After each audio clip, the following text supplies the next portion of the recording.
হজযাত্রার প্রথম ফ্লাইটে জেদ্দা গেলেন ৩৯৮ জন। ভিসা জটিলতায় ফিরেছেন অনেকেই, ব্যবস্থাপনায় সন্তুষ্ট হজযাত্রীরা।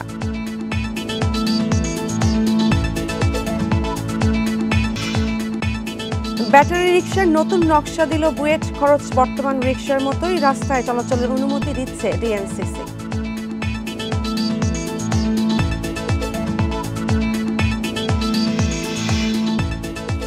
ময়লা আবর্জনার ভাগাড়ে পরিণত হয়েছে সুরমা নদী। বর্ষায় সৃষ্টি হচ্ছে বন্যা, তীরের অবৈধ কারখানা ও দূষণের কারণ।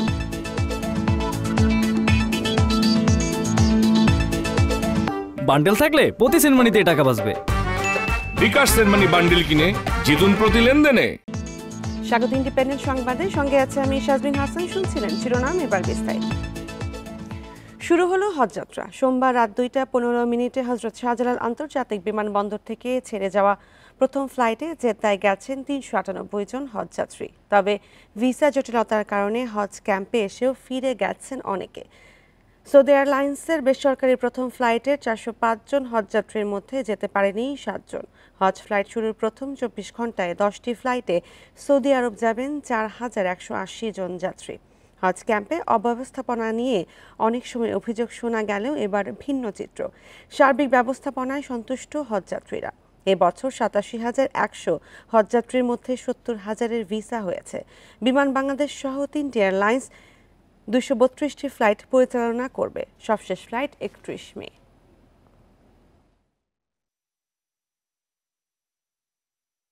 আমাদের জীবনের যত গুনাহ আছে, আমরা ওইখানে গেলে আল্লাহ যদি আমাদের গুনাহগুলো মাফ করে, পরিবারের সবার গুনাহ মাফ করে, দেশবাসীর জন্য দোয়া করব। হ্যাঁ, আলহামদুলিল্লাহ অনেক ভালো লাগতেছে, কোনো সমস্যা হয় নাই।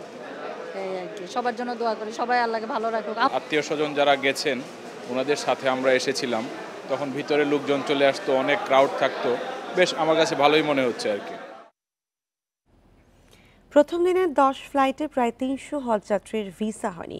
এমন জটিলতায় হজ ক্যাম্পে এসেও ফিরে গেছেন অনেকে। এর মাঝেই চলতি বছরের হজ ফ্লাইট উদ্বোধন করেছে ধর্ম মন্ত্রণালয়। যদিও ধর্ম উপদেষ্টা জানিয়েছেন, ভিসা জটিলতায় যারা যেতে পারেনি তাদের যাত্রা পরবর্তীতে নিশ্চিত করা হবে। প্রায় ৪৫ দিনের জন্য প্রিয়জন ছেড়ে বের হয়েছেন হজযাত্রীরা। উদ্দেশ্য আল্লাহর কাছে নিজেকে সঁপে দেয়া আর পবিত্র কাবা তাওয়াফে ক্ষমার জন্য ফরিয়াদ জানানো। তবে ভিসা জটিলতায় হজ ক্যাম্পে এসেও ফিরে গেছেন অনেকে। সোমবার দিবাগত রাত 2:15 সৌদি এয়ারলাইন্সে বেসরকারি 405 জন হজযাত্রীর মধ্যে যেতে পারেননি 7 জন। একইভাবে সরকারি ব্যবস্থাপনার প্রথম 3 ফ্লাইটে ভিসা হয়নি 11 জনের। সব মিলিয়ে প্রথম দিনে 10 ফ্লাইটে যাত্রা অনিশ্চিত প্রায় 300 জনের। এই যে ভিসা হচ্ছে না, কী কারণে হচ্ছে না, সৌদি আরব এদের কোনো মেসেজ দিচ্ছে না। আজকে অনেকে আমাদের সাথে যাচ্ছে, 2 জন যেতে পারছে না, তারা বাড়ি ফিরে যাচ্ছে। এখানে আসে যদি ফিরে যেত অনেকটা মনে কষ্ট, এজেন্সির প্রতি মনে কষ্ট, বা যারা নিতে আছে ওনাদের প্রতি কষ্ট, সৌদি আরবের প্রতি কষ্ট। দেশের সবার জন্য দোয়া করব এবং আমার নিজের জন্য দোয়া করব, আত্মীয় স্বজন প্রতিবেশী সবার জন্য দোয়া করব। আল্লাহ যেন আমাদের সবাইকে সুস্থভাবে আবার এখানে নিয়ে আসতে পারে। এমন বাস্তবতার মাঝেই সোমবার সন্ধ্যায় উদ্বোধন করা হয় হজ ফ্লাইট। দ্রুত সমস্যার সমাধানে সহযোগিতা চেয়েছে এজেন্সিগুলোর সংগঠন হাব। সরকারিভাবে 68 এরকম হজযাত্রীর বিশেষ সমস্যা ছিল, বেসরকারিভাবে প্রায় 250 থেকে 300 জন। তার মধ্যে কিছু সমস্যার সমাধান হয়েছে সরকারিভাবে যারা ছিলেন, এবং বাকিগুলো তারা সমাধানের আশ্বাস দিয়েছেন। আমরা আশা করছি শিগগিরই এই সার্ভার জটিলতাটা কেটে যাবে। ধর্ম উপদেষ্টা জানিয়েছেন, সার্ভারের সমস্যায় ভিসা নিয়ে জটিলতা হয়েছে। প্রত্যেক হজযাত্রীর যাত্রা নিশ্চিতের আশ্বাস দিয়েছেন তিনি। ওনাদের প্রেশারের কারণে ওই সার্ভারে কাজ করছে না, এটা হয়ে যাবে। হয়তো দেখা যাবে কাল সকালে এসে যাবে, কালকের ফ্লাইটে যাবে। প্রতিদিন ফ্লাইট যাচ্ছে, অসুবিধা হবে। সার্ভারে কাজ না করে তো টেকনিক্যাল ফল্ট, টেকনিক্যাল প্রবলেম। তো আমরা সচেতন থাকবো, আমরা ওনাদেরকে জানাবো যাতে ওনারা ফেরত না যান। চলতি বছর 87,100 হজযাত্রীর মধ্যে 70,000-এর ভিসা হয়েছে। এবার বিমান বাংলাদেশ সহ 3টি এয়ারলাইন্স 232টি ফ্লাইট পরিচালনা করবে। সবশেষ flight 31 May. Adilur Rahman, Independent News, Dhaka. মিয়ানমারের রাখাইনে মানবিক করিডোরের সিদ্ধান্ত সব দলের মতামতের ভিত্তিতে নেওয়া উচিত ছিল বলে মন্তব্য করেছেন বিএনপির মহাসচিব মির্জা ফখরুল ইসলাম আলমগীর। সোমবার বিকালে ঠাকুরগাঁয়ের জগন্নাথপুরে গণসংযোগ কর্মসূচিতে অংশ নিয়ে তিনি এ মন্তব্য করেন। বলেন, সরকারের দায়িত্ব ছিল সব দলের সঙ্গে কথা বলা। রোহিঙ্গাদের নিয়ে বাংলাদেশ অনেক সমস্যায় রয়েছে জানিয়ে তিনি আরও বলেন, জনগণ কোনো যুদ্ধ চায় না। এছাড়া বিএনপি সংস্কারের পক্ষে রয়েছে উল্লেখ করে মহাসচিব বলেন, এর পাশাপাশি নির্বাচনও দ্রুত দিতে হবে। 15 বছর ভোট দিতে না পারা মানুষ নির্বাচনের রোডম্যাপ ঘোষণা হলে স্বস্তি পাবে।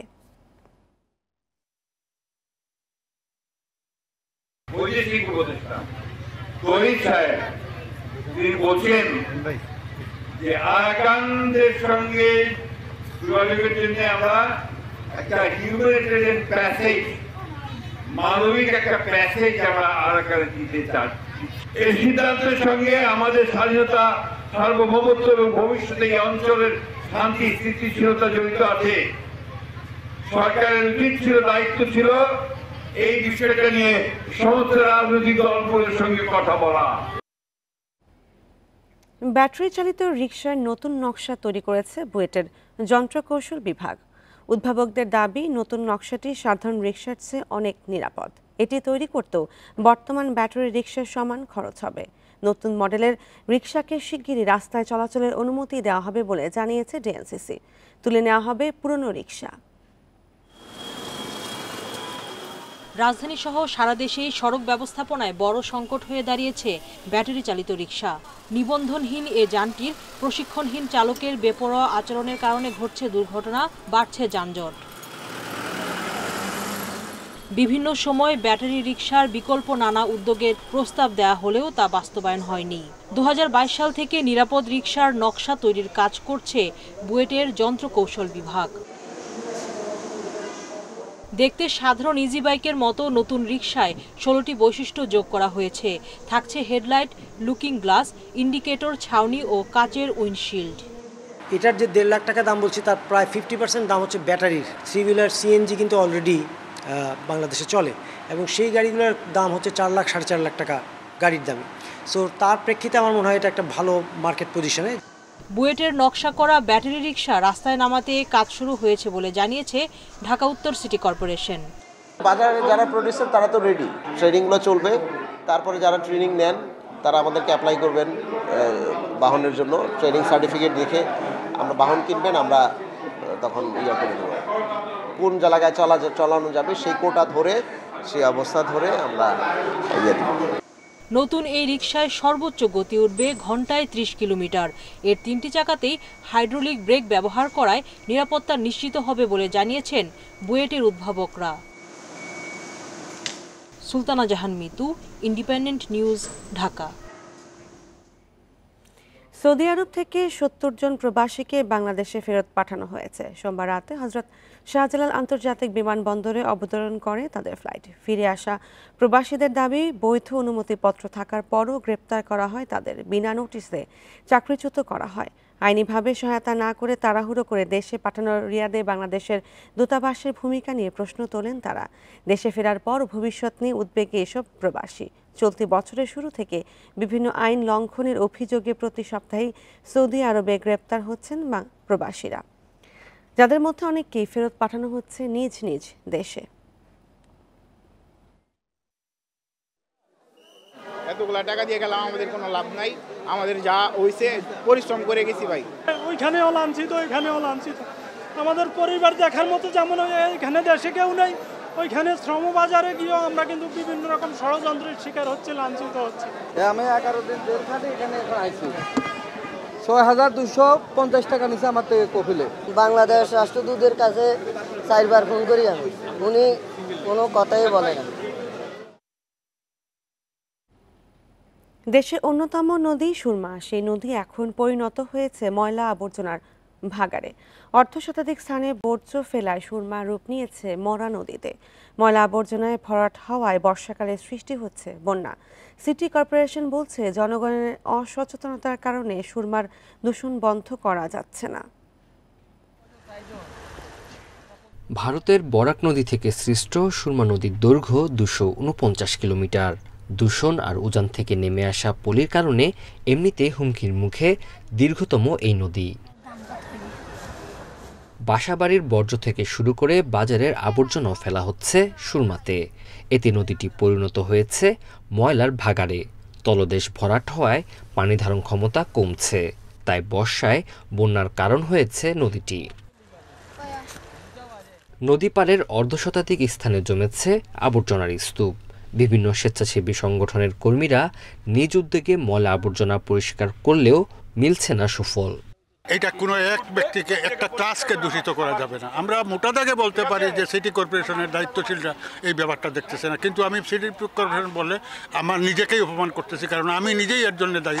পরিবেশবিদরা বলছেন, আবর্জনা ছাড়াও নদীর তীরে অপরিকল্পিতভাবে গড়ে ওঠা কলকারখানা দূষণের অন্যতম কারণ। আবর্জনা যারা ফেলে তাদেরকে চিহ্নিত করে যে সমস্ত জায়গাতে আবর্জনা ফেলা হয় সেখানে প্রয়োজনে সিসি ক্যামেরা লাগিয়েও দেখা যেতে পারে কারা ফেলছে, এবং তাদের বিরুদ্ধে জরিমানার ব্যবস্থা করা হলে তখন দেখা যাবে যে একটা ফলাফল আসছে। সিটি কর্পোরেশন বলছে, প্রতিদিন সংগ্রহ করা ময়লা আবর্জনার চেয়ে 5 গুণ বেশি ময়লা ফেলা হয় নদীতে। ডাস্টবিন বা ভ্যান গাড়ির অভাব। আমরা রিসেন্টলি 587টা সম্ভবত আমরা টেন্ডার করেছি ভ্যান গাড়ির জন্য, এর মধ্যে 200টা অলরেডি হ্যান্ডওভার করে দিয়েছি। পর্যায়ক্রমে আরও বাকিগুলো আমরা হ্যান্ডওভার করব। এগুলো একটা আমার মনে হয় একটা ভালো পজিটিভ ইম্প্যাক্ট আনবে। বাংলাদেশ পরিবেশ আন্দোলনের তথ্য অনুযায়ী সিলেটের 4 জেলায় নদী আছে 134টি। তবে দখল দূষণে শতাধিক নদীর অবস্থান এখন সংকটাপন্ন। Independent News. জনগণ এখনই নির্বাচন চায় না, প্রধান উপদেষ্টার এ বক্তব্যে জনগণ কারা তা নিয়ে প্রশ্ন বিএনপির। কোনো মহামানবকে ক্ষমতায় রাখতে মানুষ আন্দোলন করেনিও বলেও মন্তব্য করেন স্থায়ী কমিটির সদস্য আমির খসরু মাহমুদ চৌধুরী। সোমবার বিকেলে রাজধানীর গুলশানে লিয়াজো কমিটি এক বৈঠক শেষে এসব কথা বলেন তিনি। আন্তর্জাতিক গণমাধ্যম আল জাজিরায় সম্প্রতি এক সাক্ষাৎকারে প্রধান উপদেষ্টা অধ্যাপক মোহাম্মদ ইউনূস বলেছেন, জনগণ এখনো অন্তর্বর্তী সরকারকে তাদের জন্য ভালো সমাধান মনে করছে। এ নিয়ে নানা মহলে আলোচনা চলছে। ন্যাপ এবং আমজনতা পার্টির সঙ্গে লিয়াজো কমিটির বৈঠক শেষে এ বিষয়ে কথা বলেন বিএনপির স্থায়ী কমিটির সদস্য আমির খসরু মাহমুদ চৌধুরী। প্রধান উপদেষ্টা যাদের জনগণ বোঝাতে চাচ্ছেন তারা কারা প্রশ্ন এ বিএনপি নেতার। এখন জনগণ বলতে যদি কোনো একটা বিশেষ গোষ্ঠী সুবিধাভোগী যারা গণতন্ত্রের বিরুদ্ধে গিয়ে, জনগণের ভোটাধিকারের বিরুদ্ধে গিয়ে গণতন্ত্রকে সংস্কারের মুখোমুখি করছে, অথবা কোনো বিশেষ সুযোগ সুবিধাভোগীদের বিরুদ্ধাচরণ করছে, মুখোমুখি করছে।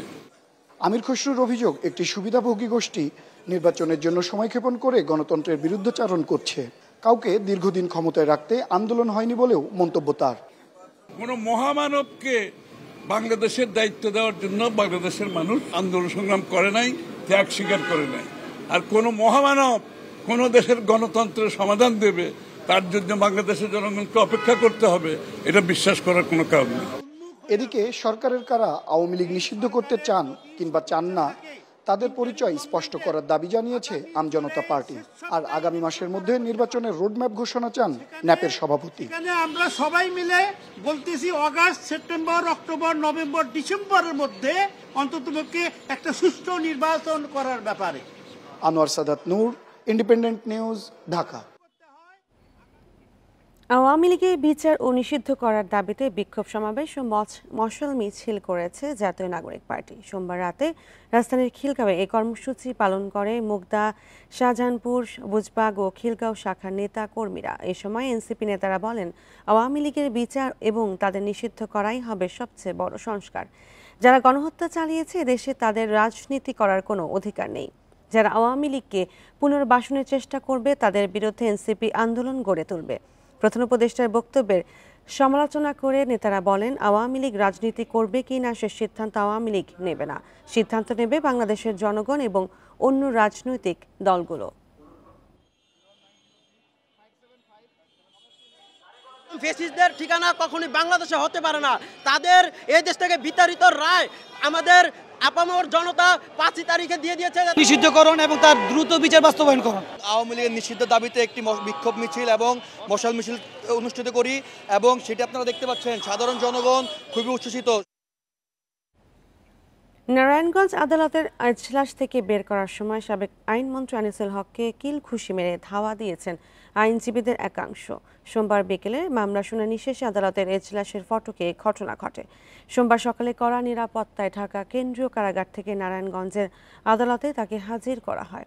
জুলাই আন্দোলনে নিহত মাদ্রাসা ছাত্র হাফেজ সোলাইমান হত্যা মামলায় সাবেক আইনমন্ত্রী আনিসুল হককে আদালতে তোলা হয়। এ সময় 7 দিনের রিমান্ড আবেদন করে তদন্তকারী সংস্থা সিআইডি। শুনানি শেষে সিনিয়র জুডিশিয়াল ম্যাজিস্ট্রেট মঈনুদ্দিন কাদিরের আদালত তার 4 দিনের রিমান্ড মঞ্জুর করেন।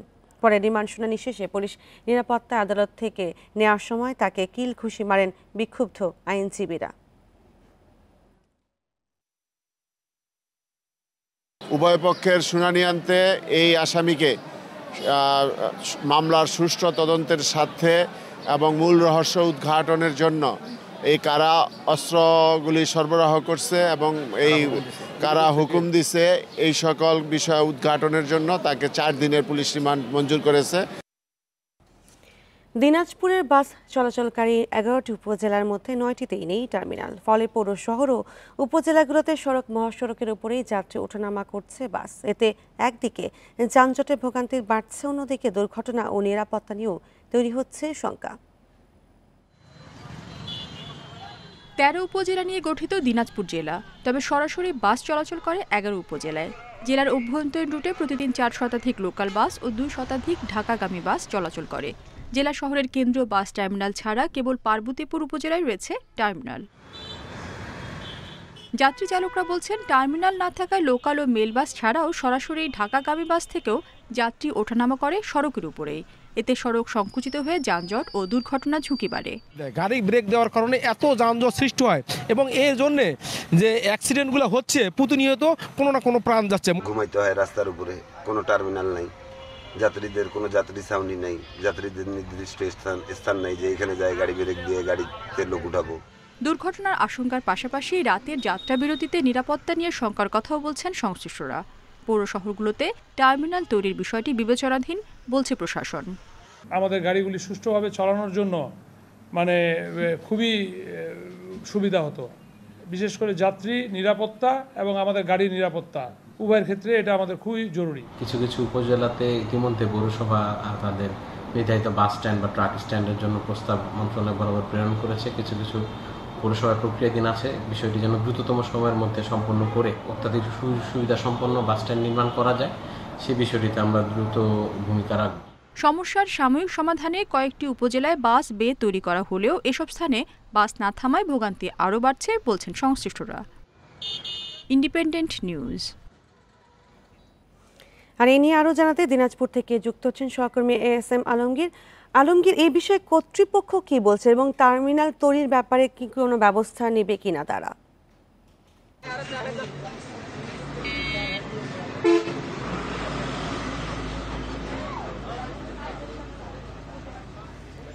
আলমগীর শুনতে পাচ্ছেন? এই বিষয়ে কর্তৃপক্ষ কি বলছে আর টার্মিনাল তৈরির ব্যাপারে তারা কোনো ব্যবস্থা নেবে কিনা?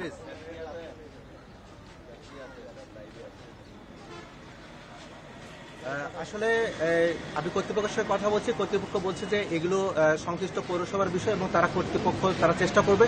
কিন্তু স্বাধীনতার এই 55 বছর পরেও আসলে দেখেন দিনাজপুরে যে 13টি উপজেলা, এই 13টি উপজেলার মধ্যে 11টি উপজেলার উপর দিয়ে কিন্তু বাস চলাচল করে। এই 11টি উপজেলার মাত্র একটি উপজেলায় কিন্তু বাস টার্মিনাল আছে, আর বাকি উপজেলাতে বাস টার্মিনাল নাই। আমি এখন আছি এই দিনাজপুরের ফুলবাড়ি উপজেলায়। এই ফুলবাড়ি উপজেলা আমার পাশেই, এখানে আপনার বাস দাঁড়ায়। এই পাশ দিয়ে যে রাস্তাটি গেছে, এই রাস্তাটি চলে গেছে পার্বতীপুর উপজেলায়, আর সামনে যে রাস্তাটি গেছে এটি চলে গেছে গোবিন্দগঞ্জ হয়ে ঢাকা এবং আপনার রংপুরের রাস্তা।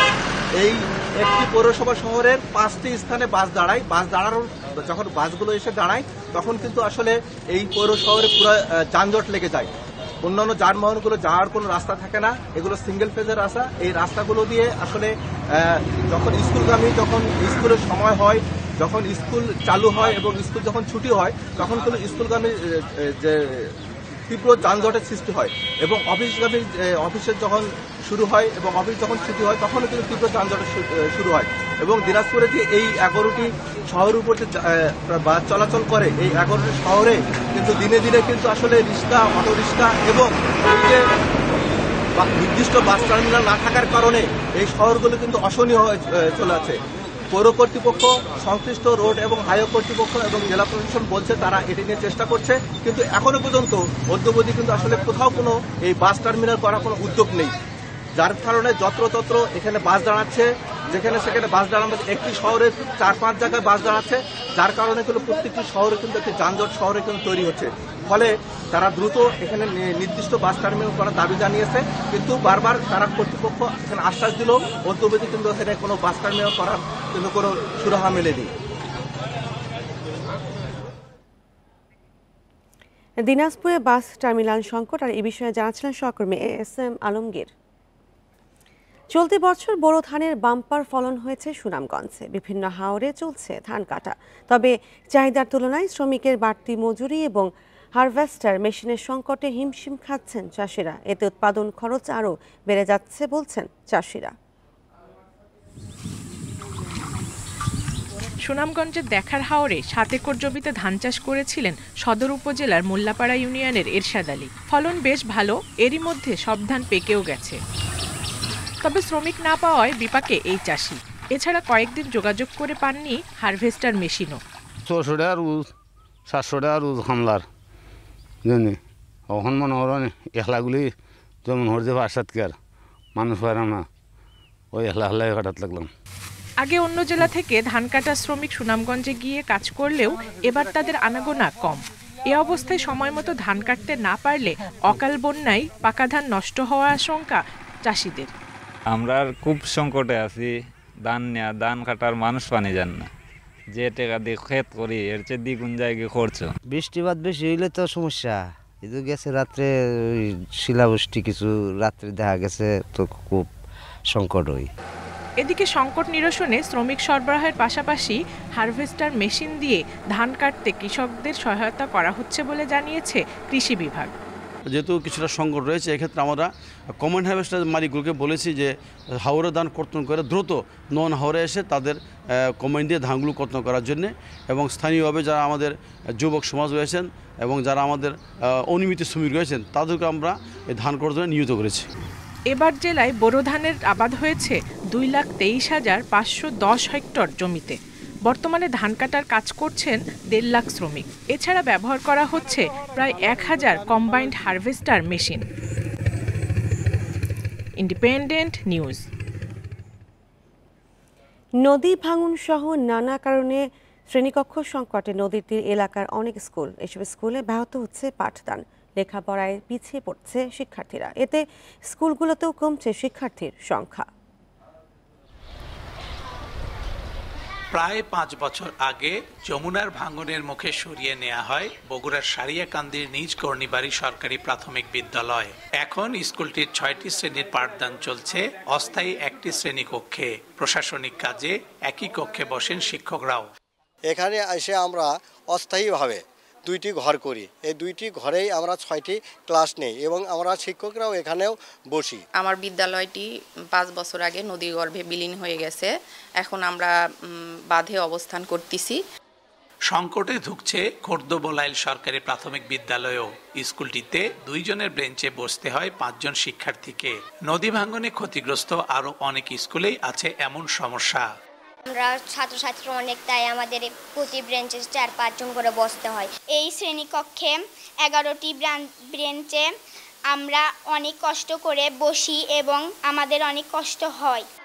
জানা গেছে নদী ভাঙন সহ নানা কারণে শ্রেণীকক্ষ সংকটের কবলে পড়েছে প্রায় 20,000 শিক্ষার্থী।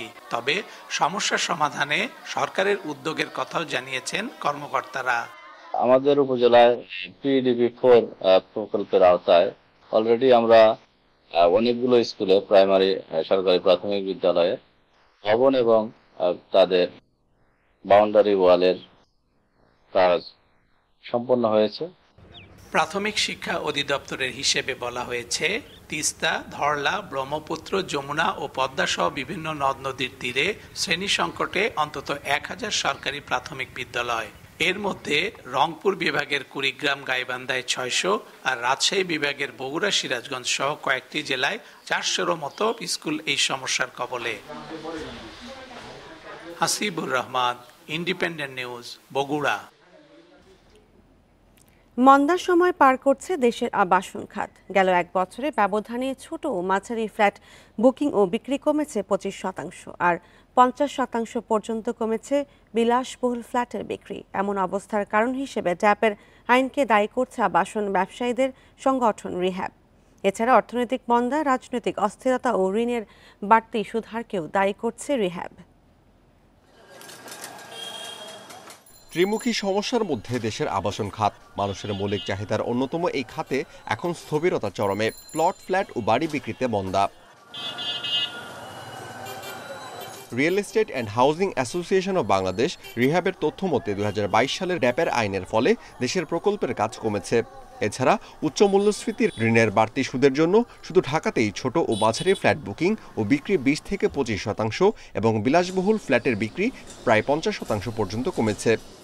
জমি বা ফ্ল্যাটের ক্ষেত্রে এত বেশি রেজিস্ট্রেশন ব্যয় সার্বিকভাবে তারা ইম্পোজ করে, যেটার কারণে জনগণ যারা প্লট বা ফ্ল্যাট কিনে তারা কিন্তু রেজিস্ট্রেশনে নিরুৎসাহিত হচ্ছে। আবাসন খাতে চাহিদা কমায় কারখানা ও গুদামে জমেছে রডের স্তূপ। ব্যবসায়ীরা বলছেন প্রায় 20 থেকে 25% পর্যন্ত কমেছে রডের বিক্রি।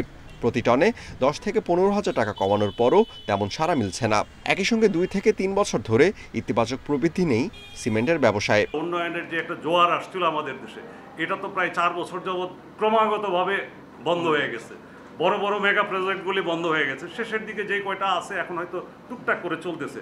যে প্রায় 20%-এর মতো যে রিকোয়ারমেন্টটা কমে গেছে। এই রিকোয়ারমেন্টটা কমার পিছনে মেইন যেটা কারণ হলো যে এখন অনেক মেগা প্রজেক্টগুলো প্রায় শেষ প্রান্তে এবং অনেক নতুন মেগা প্রজেক্ট এখন আসছেও না।